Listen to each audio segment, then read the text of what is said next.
నా కమిషన్ 400. నువ్వింతవరకు తీసుకొచ్చిన 96 కేసుల్లో ఈ షరతులన్నీ సరిపోతున్నాయ్యా. ఆ ముఖ్యమైన షరతు విషయంలోనే తేడాలు వస్తున్నాయి. ఇంతకీ ఆ అమ్మాయికి మా సినిమా రాకేశం తట్టుకునే శక్తి సామర్థ్యాలు ఉన్నాయా లేవా? మీకు విషయం తెలుసా? తెలీదే. అస్సలు ఈ అమ్మాయిని తట్టుకునే శక్తి సామర్థ్యాలు మీ ఆవిడ గారికి ఉన్నాయా లేవో ముందా తెలుసుకోండి. నా కమిషన్ 400 నాకు ఇవ్వడానికి అభ్యంతరం లేదు. ఇంతకీ అమ్మాయి ఎక్కడ ఉంది? రైల్వే స్టేషన్ లో ఉంది. అడ్రస్ ఇచ్చాను, ఈ పాటికి వచ్చేస్తాను. ఆహా.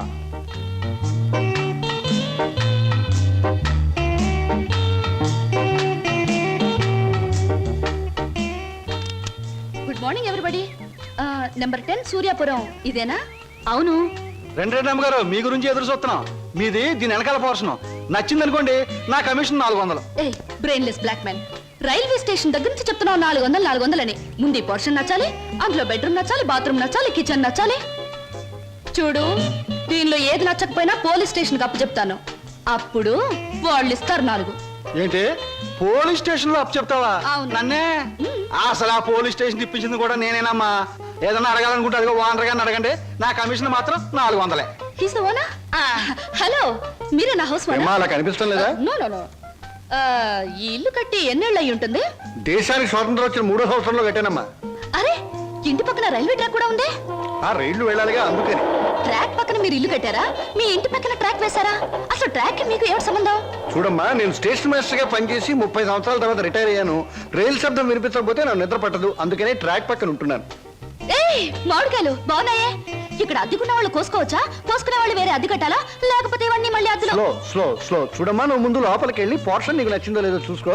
తర్వాత మామిడికాయల గురించి, ట్రాక్ గురించి, రైలు గురించి, నా గురించి మాట్లాడుకుందాం. Okay. Oh, it's a beautiful location. I think this the bathroom. బాగుందండి. అలాగే. House is beautiful. నాకు చాలా నచ్చింది. అమ్మా, ఇది నేనుంటున్న ఇల్లు, ఇది నువ్వు ఉండాల్సింది. ఓ, ఇట్స్ ఆల్ రైట్. ఎవరి అమ్మాయి? అచ్చం ముద్దమందారలా ఉంది. నా పేరు వరలక్ష్మి అండి. వరలక్ష్మో సీతామలక్ష్మో నాకు అనవసరం. నేను మాత్రం నిన్ను ముద్దమందారం అనే పిలుస్తాను, అంతే. చూడమ్మాయి, సినిమా జ్ఞానం లేని వాళ్ళు నా చుట్టుపక్కల ఉండడం కూడా నేను భరించను. కాబట్టి సినిమాల గురించి కొన్ని ప్రశ్నలు అడుగుతాను, చక్కగా సమాధానం చెప్పు. 1975లో ఒక చిత్రం రిలీజ్ అయింది. ఆ చిత్రం మొదట్లో హీరో లేడు, కథానాయకుడు లేడు కదా అని ఫ్యాన్స్ అంతా తిరగబడ్డారు. ఫ్యాన్స్ తిరగబడ్డ 3వ రీల్లో కథానాయకుడు వస్తాడు. ఆ చిత్రం పేరేమిటి? కథానాయకుడు ఎవరు? పాడైన థియేటర్ ఏది? ఏ ఊరు? ఏ ఫ్యాన్స్? ఆ చిత్ర నిర్మాత ఎవరు? అసిస్టెంట్ డైరెక్టర్ ఎవరు?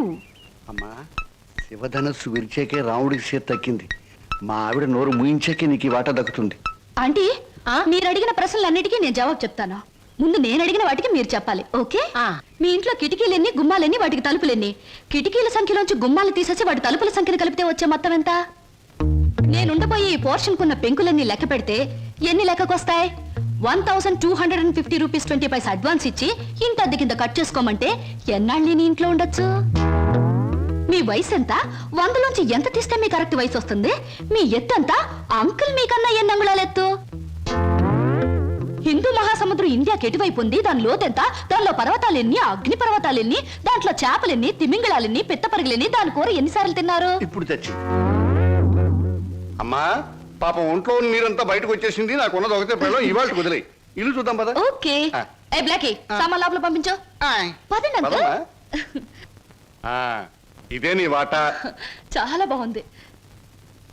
ఇన్నాళ్ళకి మా ఆవిడికి విరుగుడు దొరికావు. నేను ప్రమాదంలో పడ్డప్పుడల్లా నన్ను ఇలా కాపాడుతుండు. నీకు అద్దెలో 25 రూపాయలు రిబేట్ ఇస్తున్నా. Thank you uncle. నీ పేరేమిటమ్మా? స్వప్న. నువ్వు ఒక్కదానివే వచ్చావు, మరి నీ వాళ్ళెవరు లేరా? ఎందుకు లేరు? చాలా మంది ఉన్నారు. ఎక్కడున్నారో తెలియదు. అదేమిటి? పేరు చెప్పానుగా, స్వప్న అంటే కళ. కళ? I'm a dream.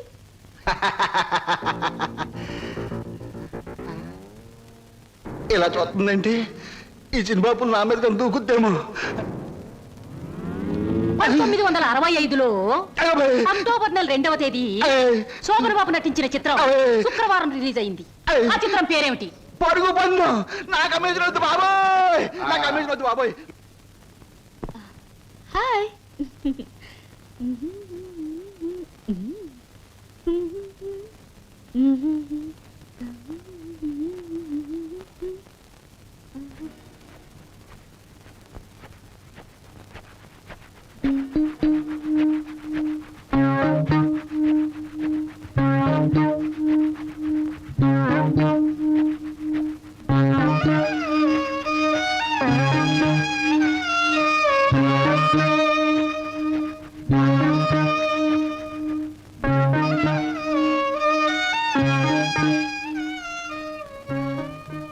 నాకు నమ్మకం ఉంది బావా. ఏదో ఒక రోజు నిన్ను నాకు దూరం చేసిన ఈ రైలే పెళ్లి పల్లకి అయి నిన్ను నా దగ్గరికి తీసుకొస్తుంది. I know it, I believe it.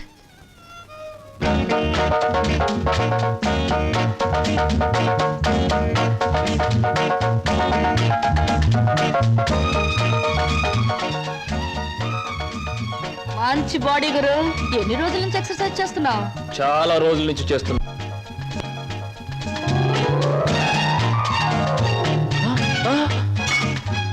నీ పేరు చెప్పు, ఏమిటి? అదేంటి గురు అలా చిరాకు పడిపోతావు? బాగా చేస్తున్నావు. చేయవా ఒకసారి చూస్తానా? ఇదేమైనా సర్కస్ ఔర్ని చేయడానికి? చూడు గురు, పొద్దున్న లేచినప్పటి నుంచి రాత్రి పడుకునే వరకు మనం అందరం చేసేది సర్కసే.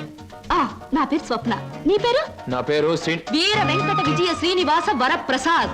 పూర్తిగా పిలవలేని బద్దకస్తులు శ్రీను అంటారు, ముద్దుగా పిలిచేవాళ్ళు శ్రీనివాస్ అంటారు. నేను మాత్రం నిన్ను చింటూ అంటాను. చింటువా? చింటా, చిట్టా, జుడ్డా? చింటూ. అవును గురు, నీ గురించి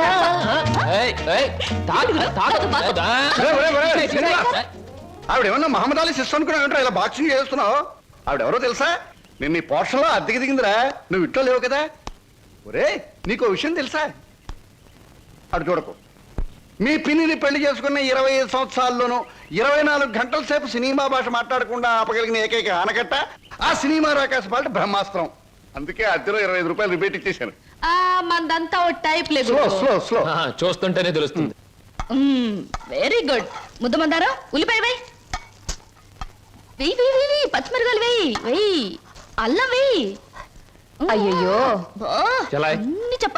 హాయ్ చింటూ, రా రా రా, మన కోసం పెసరట్లు వెళ్తున్నాయి. అల్లం వేసాం, జీలకర్ర వేసాం, పచ్చిమిరకాయలు వేసాం. రా రా రా.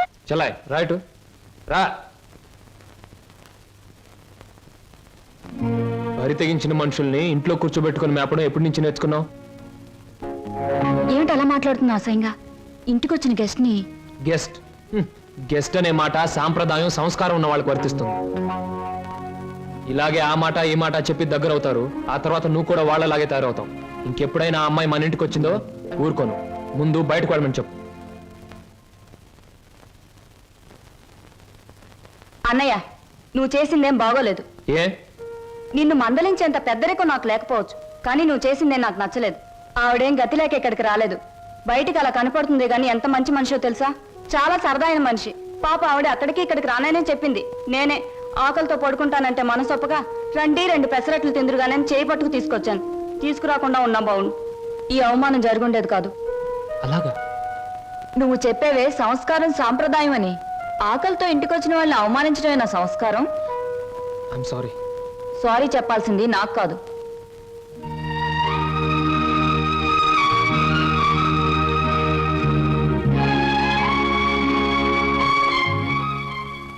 Hello mister Srinu.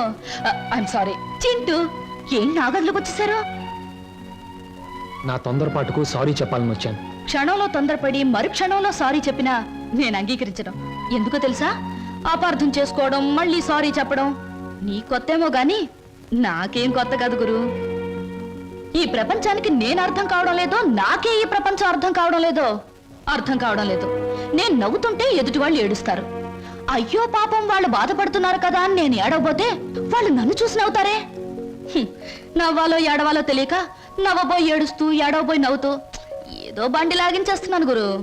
నా జీవితంలో మొదటిసారిగా నాకు అర్థం కాని మనిషిని చూస్తున్నాను. కరెక్ట్. నా జీవితంలో మొదటిసారిగా నన్ను అర్థం చేసుకున్న మనిషిని చూస్తున్నాను. థ్యాంక్ గురు. నేను ఎందుకు ఇలా ఉంటాను, ఎందుకు ఇలా మాట్లాడతానో నీకు తెలుసా? పట్టు చీరల్లోనూ లంగావోణీల్లోనూ కనిపించే అమాయకత్వం వైపు మగ కళ్ళు ఆకలిగా చూస్తాయి.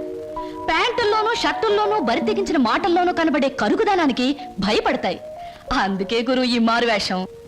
అసలు నీ పేరు స్వప్నకు బదులు తుఫాన్ అని పెట్టుంటే పోయేది. అవును, నీ వెనక ముందు ఎవరు లేరా? ఎందుకు లేరు? 6 కోట్ల మంది ఆంధ్రులు నా బంధువులు, మిగతా 64 కోట్ల మంది నా స్నేహితులు.